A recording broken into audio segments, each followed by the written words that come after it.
Okay, so guys, we've been working in pin escapes, but we're also working on stopping those pin escapes. And one of my least favorite positions, submissions to try traditionally was a mounted arm bar until my coach cleaned it up for me a few years ago. And so we're working from the sweeping position when we got to the shoulder crunch. So we're working off the reverse arm bar shoulder crunch. From here, what we're gonna do is, because we could be here from any mounted position, right? So we're gonna just work from this position. I'm going to turn my head off and pull the hand down and create this chain link with our arms, okay? As long as I have this wrist pressed down, he can't get this free, okay? From here, I'm going to lean. A lot of people stand up and they create a lot of space and they try to swing these arm bars over because they're trying to look cool. But the much cleaner way to do this is to drop my hip down and start putting this weight into his belly and dropping this down, which is going to clear this foot to swing over, and then we drop into place. Pinch my knees. Bring the wrist across the other side to pop it off to finish our arm bar, right? Elbow or thumb away. So a couple of other things that we're working on though is say we're starting in spider web position, which is right here.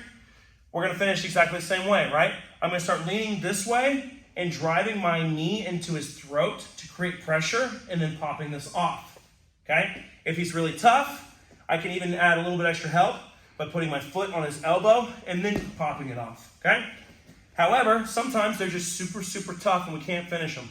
So I'm gonna do the same thing, but this time I'm gonna lace my foot inside. I'm gonna hold it, drop it in next to his neck to where my foot is now laced up under his neck. My other heel is on the other side of his neck.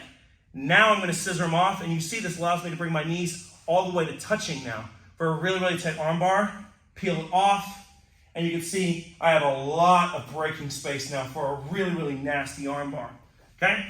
And then last but not least, the variation we're working off of, we're doing the same thing. He's tough, we can't get him to break. I'm gonna bring my foot across and pull it down into the side of his neck.